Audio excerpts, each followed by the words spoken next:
దేవునికి మహిమ కలుగును గాక. మరి శ్రేష్టమైన దేవుని వాక్యాన్ని మనం ధ్యానించబోతున్నాం. దేవుని వాక్యాన్ని చదువుకుందాం. యోహాను సువార్త 8వ అధ్యాయం 6వ వచనం.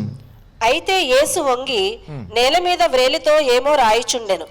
వారు ఆయనను పట్టు వదలక అడుగుచుండగా ఆయన తల ఎత్తి చూచి, మీలో పాపము లేనివాడు మొట్టమొదట ఆమె మీద రాయి వేయవచ్చునని వారితో చెప్పి మరలా వంగి నేల మీద రాయిచుండెను. శాస్త్రులను పరిసయ్యులను వ్యభిచారమందు పట్టబడిన యొక్క స్త్రీని తోడుకొని వచ్చి ఆమెను మధ్య నిలువబెట్టి, బోధకుడా, ఈ స్త్రీ వ్యభిచారము చేయుచుండగా పట్టబడెను.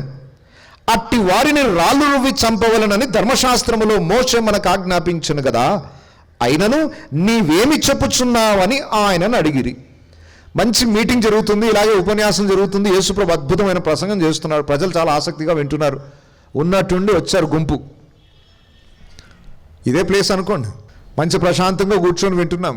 మధ్యలో డిస్టర్బెన్స్ ఏంటి అని అంటే, ఒక గుంపు వచ్చింది. మత పండితుల పెద్దలు వచ్చి ఒక స్త్రీని పట్టుకొచ్చి మధ్యలో నిలబెట్టారు. నిలబెట్టి, బోధకుడా, ఈ స్త్రీ వ్యభిచారము చేత పట్టబడింది. మోషే ధర్మశాస్త్రం ప్రకారం ఈమెను రాళ్ళతో కొట్టి చంపేసేయాలి. అయినా నువ్వేం సలహా ఇస్తావని తెలుసుకోవడానికి వచ్చాం. ఆయనని ఒక తీర్పరిలాగా చూస్తున్నారు. ఇప్పుడు మనము ముందు అధ్యాయంలో చూసాం, ఇతడు మోసగాడు అన్నారు వాళ్ళు. మోసగాడి దగ్గరికి ఎందుకు తీసుకొచ్చారు? మరి ఏదైనా జడ్జిమెంట్ జరగాలంటే న్యాయాధిపతి దగ్గరికి తీసుకెళ్ళాలి, న్యాయంగా తీర్పు తీర్చగలిగిన వాడి దగ్గర తీసుకెళ్ళాలి. మీరు యేసు ప్రభుని మోసగాడు అన్నారు, మళ్ళీ ఆయన దగ్గరికి ఎందుకు తీసుకొచ్చారు తీర్పు తీర్చడానికి? నువ్వేమి సెలవిస్తావో వినడానికి వచ్చామన్నారు. ఆ స్త్రీ ఏ విధమైన తీర్పు పొందుతుందని తెలుసుకోవడానికి కాదు, వాళ్ళ మనసులో ఒక కుయుక్తుంది. ఏం కుయుక్తో? 6వ వచనం చూడండి. ఆయన మీద నేరము మోపవలెనని ఆయనను శోధించుచు ఇలాగు అడిగిరి. ఎందుకు తీసుకొచ్చారు మధ్యలో మీటింగ్ ఇంటరప్షన్? యేసు ప్రభువులో ఏదైనా తప్పు వెతకాలని, ఆయనలో ఏదైనా తప్పు చూపించి కేసు పెట్టేసి ఆయనను జైలుకి పంపించేయాలని ప్లానింగ్. ఆయన బోధలో తప్పు దొరకలేదు, ఎక్కడ ఆయన జీవితంలో ఎక్కడ తప్పు దొరకలేదు. ఎక్కడ తప్పు దొరుకుతుందా అని 1000 కళ్ళతో ఎదురు చూస్తున్నారు వాళ్ళు. అయినా ఛాన్స్ ఇవ్వలేదు యేసు ప్రభు. ఈసారి మంచి ప్లాన్ చేసుకున్నారు, పగడ్బందీ ప్లాన్. ఎంత ప్లాన్ చేసుకున్నారో! 8 days నుండి బహుశా రాత్రి పగలు నిద్ర లేకుండా ప్లాన్ చేసుకున్నట్టున్నారు వీళ్ళు. ఒక మంచి స్కెచ్ చేసుకున్నారు.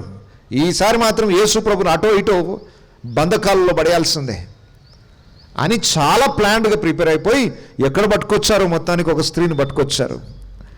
వ్యభిచారము చేత పట్టుబడిన స్త్రీని తీసుకొని వచ్చారు. తీసుకొని వచ్చి ఏమన్నారు? మా మోషే ధర్మశాస్త్రం ప్రకారం అయితే రాళ్లతో కొట్టి చంపేయాలి. మరి మీరేమి తీర్పునిస్తారు? అసలు వాళ్ళు తీసుకొచ్చేటప్పుడు వాళ్ళ తీర్పే తప్పు. ఎందుకు తప్పు? మోషే ధర్మశాస్త్రం ప్రకారము వ్యభిచారము చేత పట్టబడిన స్త్రీ పురుషులను ఇద్దరిని తీసుకొచ్చి రాళ్లతో కొట్టి చంపమని ఉంది. వీళ్ళు ఏం చేశారు?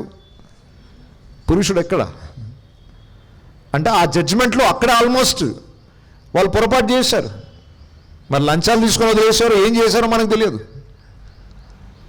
మొత్తానికి ఒక తీర్పు విషయంలో ఒక పొరపాటు చేశారు. అయినా పర్వాలేదు, ఆ స్త్రీని తీసుకొచ్చి మధ్యలో నిలబెట్టారు. ఇప్పుడు వాళ్ళ ఎక్స్పెక్టేషన్ ఎలా ఉందో చెప్తున్నాను. వాళ్ళ ఎక్స్పెక్టేషన్ ఏంటంటే, ఈ స్త్రీని రాళ్లతో కొట్టమని మోషే ధర్మశాస్త్రం చెప్తుంది. మరి మీరేమంటారు అంటే, ఇప్పుడు యేసు ప్రభు ఎస్ చెప్పినా నో చెప్పినా ఆయనలో తప్పు పట్టొచ్చు అని ఎక్స్పెక్ట్ చేశారు. బాగా జాగ్రత్తగా వినండి. మోషే ధర్మశాస్త్రం ప్రకారం రాళ్లతో కొట్టి చంపమనుంది కాబట్టి వెళ్ళి రాళ్లతో కొట్టి చంపండి అన్నాడు అనుకోండి యేసు ప్రభు. రాళ్లతో కొట్టి చంపండి అంటే ఇమ్మీడియట్గా యేసు ప్రభు మీద కేసు పెట్టచ్చు వాళ్ళు. రోమా ప్రభుత్వము మరణశిక్ష విధించడానికి యూదులకు పర్మిషన్ ఇవ్వలేదు. బాగా జాగ్రత్తగా వినండి. ఇదే యోహాను సువార్త 18వ అధ్యాయం 31-32 వచనాలు చూడండి. యోహాను సువార్త 18వ అధ్యాయం 31-32 వచనాలు. పిలాతు, మీరు అతన్ని తీసుకుని పోయి మీ ధర్మశాస్త్రము చొప్పున అతనికి తీర్పు తీర్చుడనగా, యూదులు ఎవనికిని మరణశిక్ష విధించుటకు మాకు అధికారము లేదని అతనితో చెప్పిరి. అందువలన యేసు తాను ఎట్టి మరణము పొందబోవునో దాన్ని సూచించి చెప్పిన మాట నెరవేరును. యేసు ప్రభువుని పిలాతు దగ్గర తీసుకెళ్లారు ఒక సందర్భంలో. చివరిగా ఆయన శిలువ మరణానికి సిద్ధపాటు జరుగుతున్నప్పుడు యేసు ప్రభువుని పిలాతు దగ్గర తీసుకెళ్లారు. పిలాతు అడిగాడు, ఈయన మీద ఏం తప్పు ఉందని ఈయన తీసుకొచ్చారు? ఏం నేరం చేశాడు ఈయన అంటే ఏం తప్పు చేయని తీసుకొస్తామా ఇక్కడికి? తప్పు చేశాడు కాబట్టి తీసుకొచ్చాం. పిలాతుకు అర్థమైపోయింది ఈయనలో ఏ తప్పు లేదని. సరే, నాకైతే ఏం తప్పు కనబడట్లేదు, మరి మీకేమైనా తప్పు అనిపిస్తే మీ ధర్మశాస్త్రం ప్రకారం అతనికి తీర్పు తీర్చుకోండి. గవర్నమెంట్ రీత్యలో ఆయన ఏం తప్పు చేసినట్టు మాకు కనబడలేదు, చట్టరీత్యా ఆయన ఏం తప్పు చేసినట్టు మాకు కనబడలేదు. ఒకవేళ మీ ధర్మశాస్త్రం ప్రకారం ఆయన ఏదైనా తప్పు చేస్తే మీరే తీర్పు తీర్చుకోండి. యేసు ప్రభువుని శిక్ష విధించడానికి పిలాతు అంగీకరించలేదు. రోమా అధికారి యేసు ప్రభుకి మీ ధర్మశాస్త్రం ప్రకారమున తీర్పు తీర్చుకోండి అంటే వాళ్ళు ఏమన్నారు? ఎవనికిని మరణశిక్ష విధించుటకు మాకు అధికారము లేదు. ఆ అధికారం ఉంటే ఎప్పుడో చంపేసేవాళ్ళం యేసు ప్రభుని రాళ్లతో కొట్టి. నిజానికి వాళ్ళు ట్రై చేయలేదా యేసు ప్రభుని చంపడానికి? చాలాసార్లు ట్రై చేశారు. ఎందుకు చంపలేదు అని అంటే ఆయన శిలువ మరణం పొందవలసి ఉన్నది, ఆ ప్రవచనం ఉంది కాబట్టి ఆయన రాళ్లతో కొట్టలేకపోయారు. కానీ ఇక్కడ వాళ్ళు చెప్పిన స్టేట్మెంట్ మీద మనసు పెట్టండి. ఎవనికిని మరణశిక్ష విధించుటకు మాకు అధికారము అంటే రోమా ప్రభుత్వము ఏ యూదునికి కూడా మరణశిక్ష విధించడానికి అనుమతి ఇవ్వలేదు. అంటే అది చట్టానికి వ్యతిరేకం ఎవరైనా మరణశిక్ష విధిస్తే. ఇప్పుడు యూదులు మత పండితులు వచ్చి యేసుప్రభుని అడిగారు, మరి ఈ స్త్రీని రాళ్లతో కొట్టి చంపంటావా? ఒకవేళ యేసుప్రభు ఎస్ అన్నాడు అనుకోండి, ఆయన చట్టము రీత్యా తప్పు చేసినట్టు. ప్రభుత్వం ఏమి ఆజ్ఞ జారీ చేసింది? మరణశిక్ష ఎవరు విధించడానికి వీలు లేదు. ఇప్పుడు యేసుప్రభు వెళ్ళి చంపండి అన్నాడు అనుకోండి, రోమా ప్రభుత్వానికి వ్యతిరేకంగా శాసనం జారీ చేసినట్టు. వెంటనే రోమా ప్రభుత్వానికి లెటర్ పెట్టేసి కంప్లైంట్ పెట్టేసి కైసరు చక్రవర్తి ఇచ్చిన శాసనాన్ని ధిక్కరించాడని చెప్పేసి ఈయనని తీసుకెళ్ళిపోయి మళ్ళా శిక్షకు అప్పగించే అవకాశం, అంటే యేసుప్రభు మీద కేసు పెట్టే అవకాశం ఉందా లేదా? ఈయన ఎస్ అంటే ప్రాబ్లం. సరే, నో అన్నాడు అనుకోండి, రాళ్లతో కొట్టి చంపొద్దు అన్నాడు అనుకోండి, ఎందుకంటే ఆయన పాపులను ప్రేమించువాడు. అప్పటికే యేసుప్రభుకు ఒక టైటిల్ ఉంది, ఇతడు సుంకరులో పాపుల స్నేహితుడు, వాళ్ళతో కూర్చొని భోజనాలు చేస్తాడు. యేసు ప్రభుకి ఒక సాక్ష్యం ఉంది, ఈయన పాపులను ప్రేమించువాడని. ఒకవేళ కనికరించి సర్లే వద్దులే ఆమెని రాళ్లతో కొట్టి చంపొద్దు అన్నాడు అనుకోండి, వెంటనే మోషే ధర్మశాస్త్రానికి వ్యతిరేకంగా బోధిస్తున్నాడని, దేవదూషణ చేస్తున్నాడని ఈయన మీద నేరాలు మోపవచ్చు. ధర్మశాస్త్రానికి వ్యతిరేక. ధర్మశాస్త్రం ఏం చెప్తుంది? ఈ పాపం చేసిన వాడు రాళ్లతో కొట్టి చంపబడ్డది. ఒకవేళ యేసు ప్రభు వచ్చి లేదు అలా చేయొద్దు అన్నాడు అనుకోండి, ధర్మశాస్త్రానికి వ్యతిరేకంగా బోధిస్తున్న వాడు దేవుని చేత పంపబడిన ప్రవక్త ఎట్లా అవుతాడు? దేవుని వాక్యానికి వ్యతిరేకంగా ఎవరు బోధించకూడదు కదా. వాక్యానికి వ్యతిరేకంగా బోధిస్తున్నాడంటే ఇతడు అబద్ధ ప్రవక్త అని స్టాంప్ వేసేసి అక్కడ కూడా రాళ్లతో కొట్టి చంపుదాం, ఈయన రాళ్లతో కొడదామని చంపుదామని ప్లాన్ చేసుకున్నట్టున్నారు. ఇప్పుడు చెప్పండి, యేసు ప్రభు ఎస్ చెప్పిన ప్రాబ్లం, నో చెప్పిన అంటే క్వశ్చన్ ఎట్లా తయారు చేసుకొని వస్తారంటే కొందరు అప్పుడప్పుడు నా దగ్గర కూడా వస్తుంటారు ఇట్లాంటి వాళ్ళు. చాలా ప్లేసెస్కి నేను బయట బహిరంగ సభలో పెడుతున్నప్పుడు కూడా కాచుకొని ఉంటారు, మీటింగ్ అయిపోగానే ప్రశ్నలు. ఎస్ చెప్పిన ప్రాబ్లం, నో చెప్పిన ప్రాబ్లం, అట్లాంటి క్వశ్చన్స్ రెడీ చేసుకొని వస్తారు. ఎట్లయినా ఈరోజు పట్టుకోవాలి నన్ను. యేసు ప్రభువుని అట్లా ఎంత ప్లాన్ చేసుకొని వచ్చారు. ఆయన ఎక్కడ, వీరెక్కడ అసలు జ్ఞానంలో? బుద్ధి జ్ఞానములు సర్వసంపదలు ఆయనలో, ఆయననే జ్ఞానమై ఉన్నాడు. ఆయన దగ్గరికి వెళ్ళి ఇంత బుర్ర. ఇంకా మా పాత చిన్నప్పుడు అయితే చటాక్ గోష్ లేదు, చటాక్ బ్రెయిన్ లేదు. ఆ సర్వోన్నతుడైన దేవుడు ఆకాశం మహాకాశములు పట్టజాలని గొప్ప దేవుని దగ్గరకు వచ్చి ఆయనని టెస్ట్ చేయాలనుకుంటున్నారు, ఆయన బ్రెయిన్ టెస్ట్ చేయాలనుకుంటున్నారు. ఎస్ చెప్పినా పట్టుకుందాం, నో చెప్పినా పట్టుకుందాం, ఎట్లయినా దొరుకుతాడు. ఈరోజు అయిపోయింది, రెడీ చేసుకోండి, అది చైన్స్ రెడీ చేసుకోండి, యేసు ప్రభు బంధించి తీసుకెళ్ళిపోదాం. ఏం ఆన్సర్ చెప్తాడో యేసు ప్రభు? రాళ్ళతో కొట్టి చంపమంటాడా, వద్దంటాడా? ఏ ఆన్సర్ చెప్పినా ప్రాబ్లం. మీటింగ్ మధ్యలో ఆపేశారు, అంత ప్రశాంతంగా జరుగుతున్న వాక్య పరిచర్య మధ్యలో వచ్చి ఆపేశారు. కొంచెం కూడా కామన్ సెన్స్ లేదు వాళ్ళకి. సరే, యేసు ప్రభుని ఎట్టి విధము చేతనైనను శోధించి తప్పు పట్టుకొని తీసుకెళ్ళాలనుకుంటున్నారు కదా. యేసు ప్రభు ఏం చేసి ఉంటాడంటారు? ఆయన విచిత్రమైన పని చేస్తున్నాడు. నాకైతే చాలా విచిత్రంగా ఉంది అది. యోహాను సువార్త మనం మూలవాక్యంగా చదువుకున్నాం, 8వ అధ్యాయం 6వ వచనం. అయితే యేసు వంగి నేల మీద వ్రేలితో ఏమో రాయిచుండెను. వారు ఆయనను పట్టు వదలక అడుగుచుండగా ఆయన తల ఎత్తి చూచి, మీలో పాపము లేనివాడు మొట్టమొదట ఆమె మీద రాయి వేయవచ్చునని వారితో చెప్పి మరలా వంగి నేల మీద రాయిచుండెను. ఇక్కడ జాగ్రత్తగా వినండి. వాళ్ళు వచ్చి మధ్యలో, మీటింగ్ మధ్యలో వచ్చి తీర్పు తీర్చమని అన్నారు, జడ్జిమెంట్ ఇవ్వండి అని అన్నారు. వెంటనే యేసుప్రభు ఎస్ నో ఏదో చెప్పాలి కదా, చెప్పట్లేదు. నేల మీదకి వంగి ఏమో రాస్తున్నాడట. ఏం రాస్తున్నాడని కూడా చెప్తాను నేను, నాకు కూడా తెలియదు, నిన్ననే తెలిసింది ఏం రాశాడో. సీక్రెట్ చెప్తాను, అది అయిపోయేటప్పుడు చెప్తాను లాస్ట్. యేసుప్రభు ఏం రాశాడు ఇప్పటివరకు ఎవరికి తెలియదు, నాకు తెలిసింది, నిజంగా చెప్తాను. నాకు తెలిసింది ఏం రాశాడో చెప్తాను నేను. యేసుప్రభు నేల మీద ఏమో రాస్తున్నాడు. వాళ్ళు ఏం పట్టించుకోవట్లేదు. ఏమో జవాబు ఏదని చెప్పాలి, వంగి రాసుకుంటున్నావు. ఇప్పుడు ఎట్లుంటుందంటే, మీరు వచ్చి ఏదైనా ప్రశ్న అడుగుతున్నారు, ప్రశ్న అడిగేటప్పుడు మిమ్మల్ని చూసి నేను ఫోన్లో ఏదో టైప్ చేసుకుంటూ, సార్ మిమ్మల్ని అడిగేది ఒకసారి 2 సార్లు అడుగుతారు, మిమ్మల్ని పట్టించుకోకపోయేసరికి అది ఎంత కోపం వచ్చేస్తుంది మీకు. మేము ఇక్కడ ఇంపార్టెంట్ ఇష్యూ విషయంలో మాట్లాడడానికి మీ దగ్గరకు వచ్చి తీర్పు తీర్చమని మిమ్మల్ని అడిగితే ఏం పట్టించుకున్నట్టు ఏం చేస్తున్నారు, కింది కొంగి రాస్తున్నారు. వాళ్ళ కోపం వచ్చేసింది. ఒక్కసారా 2 సార్లు, ఎన్నిసార్లు అడిగారు చూడండి. అయితే యేసు వంగి నేల మీద వ్రేలితో ఏమో వ్రాయుచుండెను, వారాయనను పట్టు వదలక అడుగుచుండగా. ఏం చేస్తున్నారు సార్, మిమ్మల్ని అడిగేది ఎవరు రాస్తున్నారు ఫస్ట్ చెప్పండి మాకు, ఈమె సంగతి ఏంటి, పట్టు వదలక అడుగుతున్నారండి. అసలు పట్టించుకోలేదు యేసుప్రభు. ఫస్ట్ ఆఫ్ ఆల్ వాళ్ళేమో పెద్ద సీరియస్ ఇష్యూ లాగా తీసుకొచ్చారు, లైట్ తీసుకున్నాడు యేసుప్రభు. కింద ఏదో రాసుకుంటున్నాడు, ఆయన బిజినెస్, ఆయన ఓన్ బిజినెస్ ఏదో చేసుకుంటున్నాడు కింద. వీళ్ళు అదేం చూడట్లేదు, మాకు ఆన్సర్ చేయట్లేదు, నీ పని ఏదో నువ్వు చేసుకుంటున్నావు, మా సంగతి ఏంటో చెయ్యి, తీర్పు తీర్చు అని పట్టు వదలక. అంటే ఎస్సా నోవా ఏదో ఒకటి కావాలి ఇప్పుడు, మాకు ఏదో ఒకటి చెప్పేదాకా వదిలేదు అని పట్టు వదలక అడుగుతుంటే, అప్పుడు రాయడం ఆపేసి ఏం చేశాడట, వారాయనను పట్టువదలకు అడుగుచుండగా ఆయన తల ఎత్తి చూచి, మీలో పాపము లేనివాడు మొట్టమొదట ఆమె మీద రాయ వేయవచ్చునని వారితో చెప్పి మరలా వంగి నేల మీద రాయిచుండెను. చాలు, ఇన్నిసార్లు అడుగుతున్నారు, పట్టు వదలకు అడుగుతున్నారు కాబట్టి ఒక్కసారి తలెత్తి, సరే మీలో పాపము ఎవరైతే చేయలేదో పాపము చేయని వాడు మొదట రాయేయండి అని చెప్పేశాడు. మళ్ళీ రాస్తూనే ఉన్నాడు. ఈ రాయడం పని ఏంటో బిజీ వర్క్.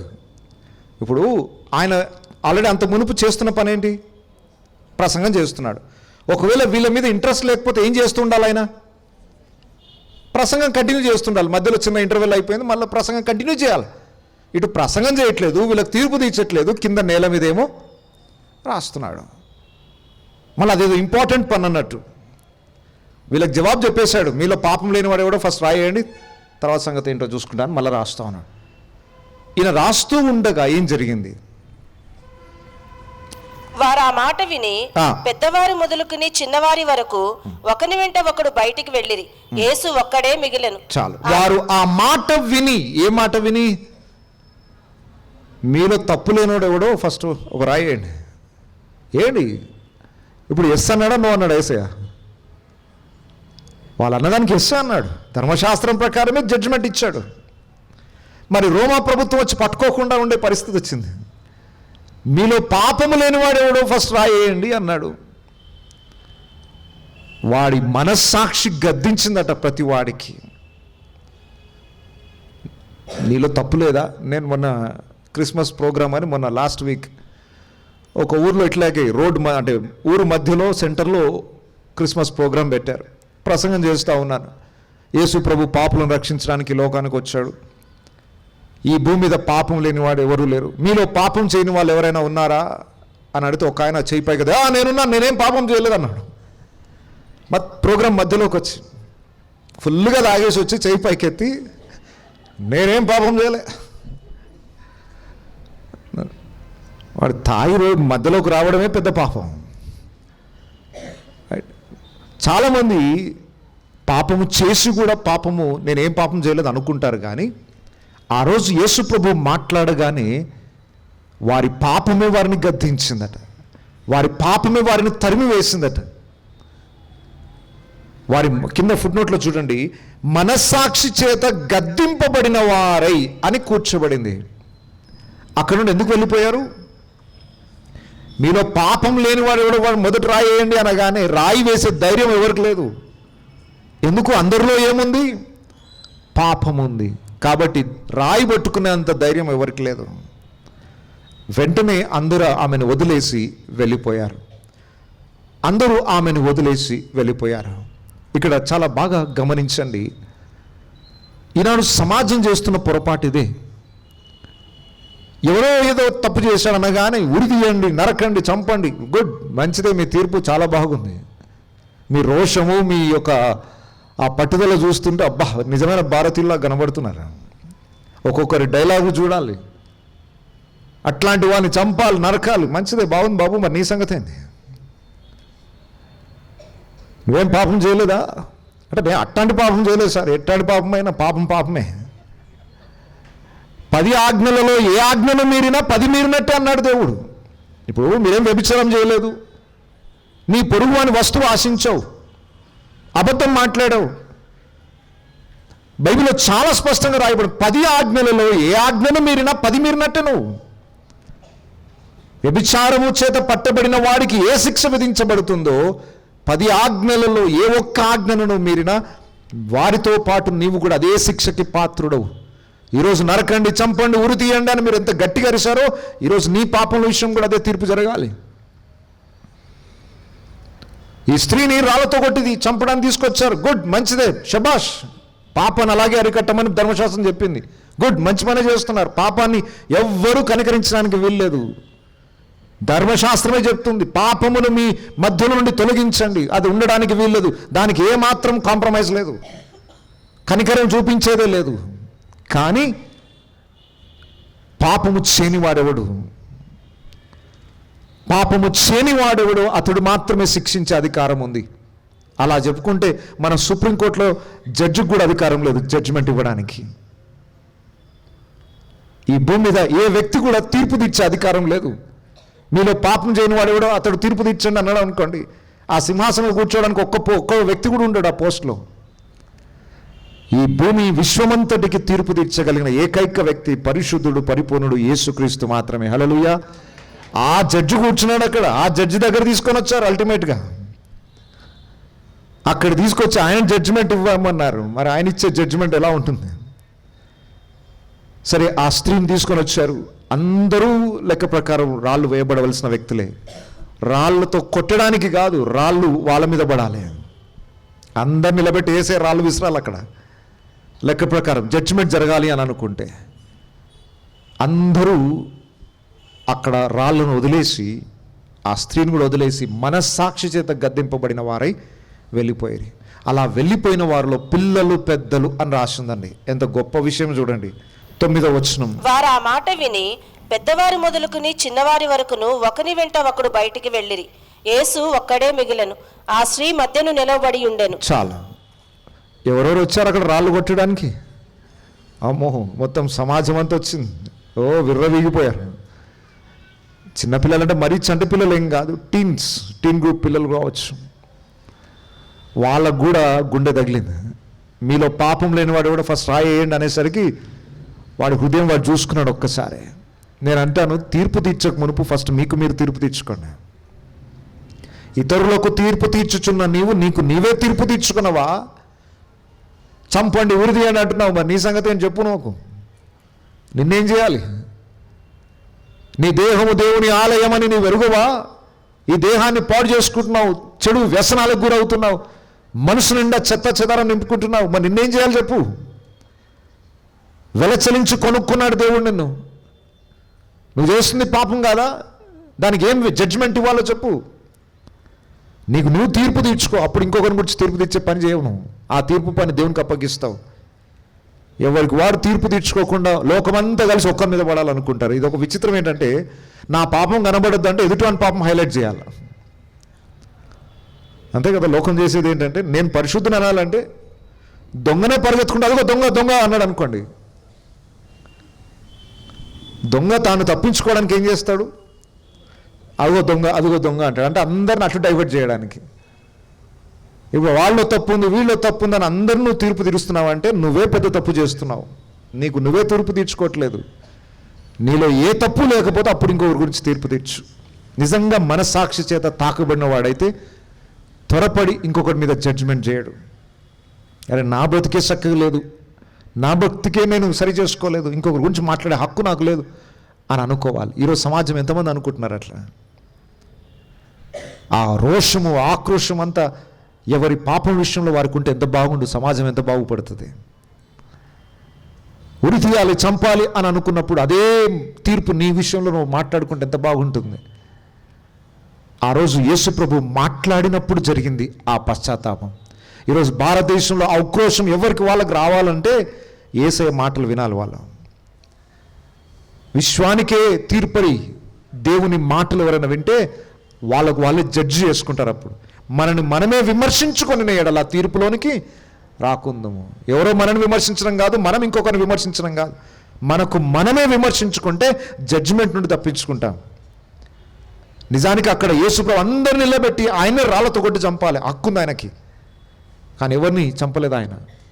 వాళ్ళ మనసాక్షి వాళ్ళ గద్దింపై ఆ స్థలాన్ని విడిచిపెట్టి వెళ్ళిపోయారు. ఆమె ఒక్కతే మిగిలిపోయాను, యేసుప్రభు ఒక్కడే అక్కడ మిగిలిపోయాడు. ఆమె ఒక్కతే అక్కడ మిగిలిపోయింది. యేసుప్రభు ఒక మంచి మాట అడిగాడు, అమ్మా వారు ఎక్కడ ఉన్నారు? ఫుట్ నోట్లో చూడండి, నీ మీద నేరము మోపిన వారు ఎక్కడ ఉన్నారు?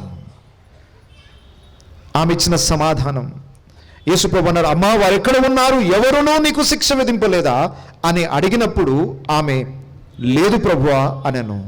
అందుకు యేసు, నేనును నీకు శిక్ష విధింపను, నీవు వెళ్ళి ఇక పాపము చేయకుమని ఆమెతో చెప్పెను. అందరు వెళ్ళిపోయారు. పాపం లేనివాడు ఫస్ట్ రాయి వేయమన్నాడు. అందరు వెళ్ళిపోయారు. మరి అక్కడ రాయి వేయగలిగిన అధికారం ఎవరికి ఉంది?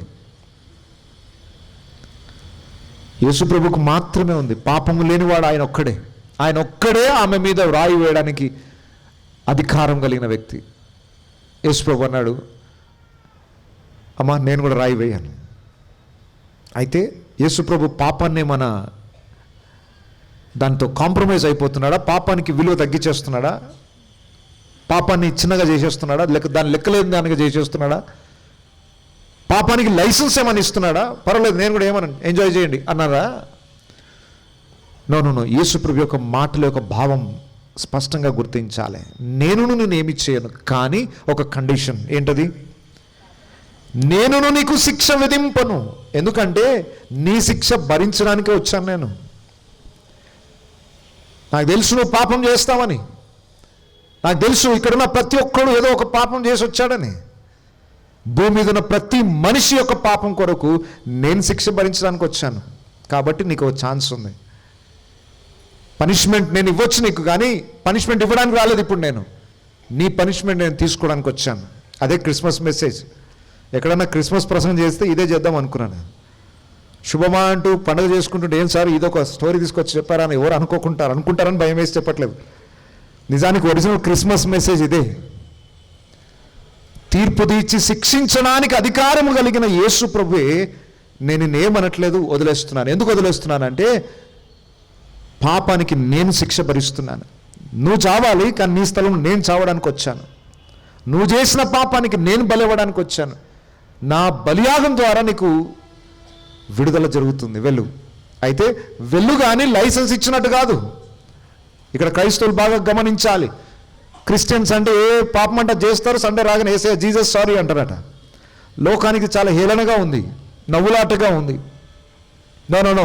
యేసుప్రభు ఎప్పుడు కూడా బైబిల్లో లైసెన్స్ ఇవ్వలేదు. క్షమిస్తాడు, కానీ ఒక కండిషన్ ఉంది, ఒక షరతు ఉంది. నేనును నీకు శిక్ష విధింపను, నీవు వెళ్ళి ఇక పాపము చేయకుమని ఆమెతో చెప్పెను. యేసుప్రభు దగ్గరికి ఎంత ఘోర పాపి వచ్చినా క్షమిస్తాడు, కానీ కండిషన్ ఉంది. మరలా ఎప్పుడు అతడు ఆ పాపము జోలికి వెళ్ళకూడదు.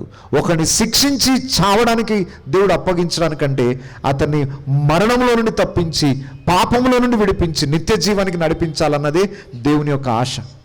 యేసుప్రభు యొక్క హృదయం అక్కడ అర్థమవుతుంది.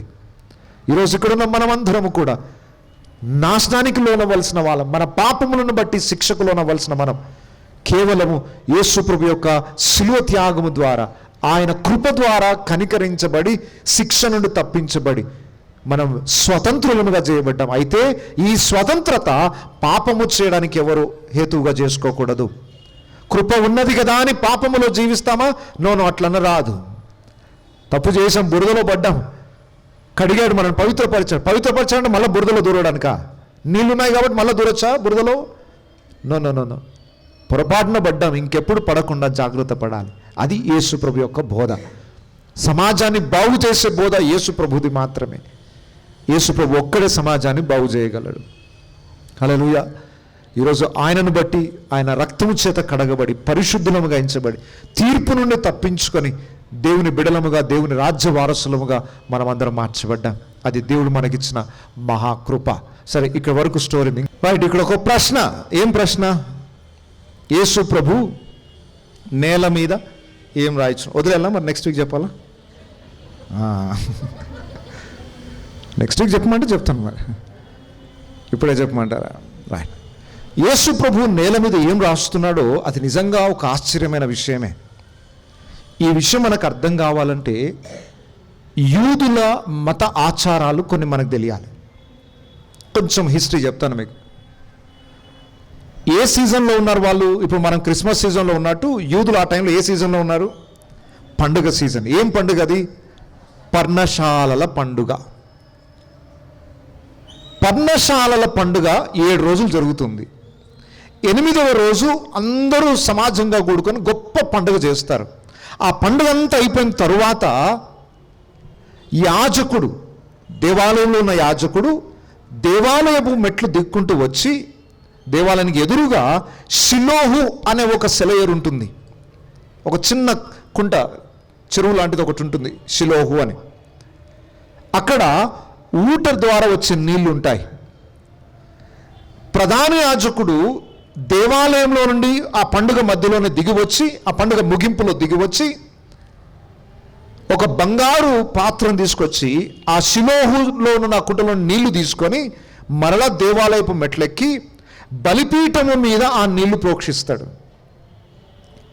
దీన్ని ఒక స్పెషల్ ఫెస్టివల్ అంటారు, వాటర్ డ్రాయింగ్ ఫెస్టివల్ అంటారు. దీన్ని హీబ్రూలో ఒక మంచి మాట ఉంది, షిమ్కాత్ బెత్ హెషువాహ్, వాటర్ పోరింగ్ ఫెస్టివల్, నీళ్లు పోసే పండుగ యూదులు ఆచరిస్తారు. పండుగ ముగింపులో యాజకుడు వెళ్ళి షిలోహులోనున్న నీళ్లు తీసుకొని, ఆ ఊటలో నుండి వచ్చే నీళ్లు తీసుకొని ఆయన బలిపీఠం మీద దాన్ని ప్రోక్షిస్తాడు. దాన్ని పానార్పణము అంటారు. కొన్ని ఇతర నూనెలు, ద్రవ్యాలు వాటితో పాటు నీళ్లు అక్కడ పోస్తాడు బలిపీఠం మీద. ఈ పండుగ చాలా గ్రాండ్గా చేస్తారట యూదులు. యాజకుడు వెళ్ళి ఆ నీళ్లు తీసుకొని వచ్చేటప్పుడు లేవీలందరూ బూరలు ఊతుంటారు, జయధ్వనులు చేస్తుంటారు, దేవుని స్తుతిస్తూ ఉంటారు, పాటలు పాడుతూ ఉంటారు. ఆ నీళ్ళని తీసుకొని వచ్చి బలిపీఠం మీద పోస్తున్నారు. అదొక పెద్ద ఫెస్టివల్. వాళ్ళకు ఒక ఆచారం ఉంది. యూదుల మతాచారాలకు సంబంధించిన ఒక పుస్తకం ఉంది, తాల్మూద్ అనే ఒక గ్రంథం ఉంది. దాంట్లో వాళ్ళ ఆచారాలు ఈ విధంగా రాయబడ్డాయి. ఆ టైంలో ఈ నీళ్లు తీసుకొచ్చి బలిపీఠం మీద పోసినప్పుడు ది ఫెస్టివల్ ఆఫ్ జాయ్, సంతోష పండుగ అంటారు దీన్ని. ఈ సంతోష పండుగను వీక్షించని వాడికి ఆ సంవత్సరం అంతా సంతోషం ఉండదని ఒక సెంటిమెంట్. వాళ్ళకు ఒక సెంటిమెంట్ ఏంటంటే ఈ పండుగను ఖచ్చితంగా వాళ్ళ కళ్ళతో చూడాలి. యాజకుడు వచ్చి బలిపీఠం మీద నీళ్లు పోసేది ఆ సమాజం అంతా చూడాలి, చూసి ఆనందించాలి. అది వాళ్ళ పండుగ ఆచారం. ఇప్పుడు బాగా వినండి, కరెక్ట్గా ఈ ప్రాసెస్ జరుగుతుంది. అది యేసు ప్రభు ఏ టైంలో ఉన్నాడు? అక్కడ పర్ణశాలల పండుగ యొక్క చివరి దినం అయినప్పుడు యేసు ప్రభు వచ్చాడు. 7వ అధ్యాయం అంతా లాస్ట్ డే. అప్పుడు ఏం జరిగింది? యాజకుడు వెళ్ళాడు, నీళ్లు తీసుకొని వచ్చాడు షిలోహులో నుండి, బలిపీఠం మీద భోక్షిస్తూ యాజకుడు ప్రార్థన చేస్తాడట దేవునికి, దేవా మాకు నీవే జీవజలములు ఇచ్చువాడవు అని ప్రార్థన చేస్తాడట. ఈ జలములు కాదు, మాకు నిజమైన జీవజలములు ఇచ్చువాడవు నీవే అని ప్రార్థన చేస్తున్న టైంలో యేసు ప్రభు వచ్చి, జీవజలముల నదుల ఊట నేనే, నా యొద్దకు వచ్చేవాడు ఎన్నడూ దప్పికొనడు అన్నాడు. హల్లెలూయా. అసలు 7వ అధ్యాయం ప్రసంగం అది. ఎవడైనా దప్పికొనట్లేదు నా దగ్గర రండి, ఆ నీళ్లు మీ దప్పిక తెచ్చు. యాజకుడు ప్రార్థన చేస్తున్నాడు కదా, దేవా జీవజలం నీవు, ఇదిగో వచ్చేసాను నేను, మీకు దాహం అయితే నా దగ్గర రండి. కరెక్ట్గా సిచ్యువేషన్ తగ్గట్టు మాట్లాడుతున్నాడు యేసు ప్రభు. మీకు ఇంకో అద్భుతమైన విషయం చెప్తాను. యేసు ప్రభు రబ్బాయి అంటే బోధకుడు. బోధకులు ఆ రోజుల్లో ఎలా మాట్లాడేవాళ్ళంటే, ఎవరైనా వచ్చేదన్న సందేహం అడిగారు అనుకోండి, పూర్తిగా వివరాలు ఇచ్చేవాళ్ళు కాదట, జస్ట్ క్లూ ఇచ్చేసి వెళ్ళిపోతారట, ఒక హింట్ ఇచ్చేసి వెళ్ళిపోతారట. శిష్యులు ఆ హింట్స్ అన్నింటినీ బేస్ చేసుకొని పరిశోధన చేసి ఆ గురువుగారు చెప్పింది ఏంటో సత్యాన్ని తెలుసుకుంటారట. యేసు ప్రభు చెప్పిన మాటలన్నీ కూడా హింట్స్ ఇచ్చుకుంటూ వెళ్ళిపోయాడు వాళ్ళకి. అసలు ఇది అద్భుతమైన సువార్త గ్రంథం అండి. నేనైతే ఆనందిస్తున్నాను, మీకేమో నాకు తెలియదు, కానీ నేను ఇది ధ్యానిస్తున్నప్పుడు నేను భూమి మీద ఉండట్లేదు. అసలు కానీ నేను ధ్యానించింది చాలా అయితే మీకు చెప్పడం కొంచెం అవుతుంది, ఎందుకంటే అది నాకు వర్ణించడం రావట్లేదు. ఇప్పుడు ఒక కొండ మీదకి వెళ్ళాం, ఒక మంచి సీనరీ ప్లేస్కి వెళ్ళాం. ఉదయాన్నే అద్భుతమైన సీనరీ, సూర్యోదయం కలుగుతుంది, అద్భుతమైన సీనరీ. అద్భుతమైన సీనరీ చూసి అబ్బా ఎంత బాగుంది అని అనుకున్నాను. అరే మా ఫ్రెండ్స్కి చెప్పాలనుకుంటే సీనరీ అంతా అయిపోయి వచ్చారు వాళ్ళు. వచ్చిన తర్వాత ఆ సీనరీ గురించి ఎక్స్ప్లెయిన్ చేయాలనుకుంటున్నాను నేను వాళ్ళకి. చూసిందల్లా కళ్ళకద్దినట్టు ఎక్స్ప్లెయిన్ చేయగలనా? అదే జరుగుతుంది ఈ సండే. నాకేమో చాలా పెద్ద సీనరీ కనబడింది అక్కడ, కానీ దాన్ని ఎక్స్ప్లెయిన్ చేసి మీ కళ్ళకు అద్దినట్టు చెప్పాలని చాలా కష్టం అవుతుంది. సరే ఇక్కడ గమనించండి, యేసు ప్రభు ఏం మాట్లాడినా కాంటెక్స్ట్ని బాగా గమనిస్తే అద్భుతమైన సందేశం. వాళ్ళు ఏ జీవ జల నదుల కొరకు ప్రార్థన చేస్తున్నారో యేసు ప్రభు కరెక్ట్గా అదే టైంకి వచ్చాడు. నేను ఇస్తాను ఆ జీవజల నదులు, నా యొద్దకు రండి. దప్పికొన్న వాళ్ళారా నా యొద్దకు రండి అంటే ఒక్కడు రాలేదు యేసు దగ్గరికి. జీవజల నదుల ఊట అయిన యేసు నొద్దకు వారు రాలేదు. ఆ సందర్భం అయిపోయి నెక్స్ట్ డేనే ఇది. అలా జీవజల నది దగ్గరికి రాకుండా బయటికి వెళ్ళిపోయి యేసుని పట్టుకోవడానికి ప్రయత్నం చేసి వచ్చారు వాళ్ళు.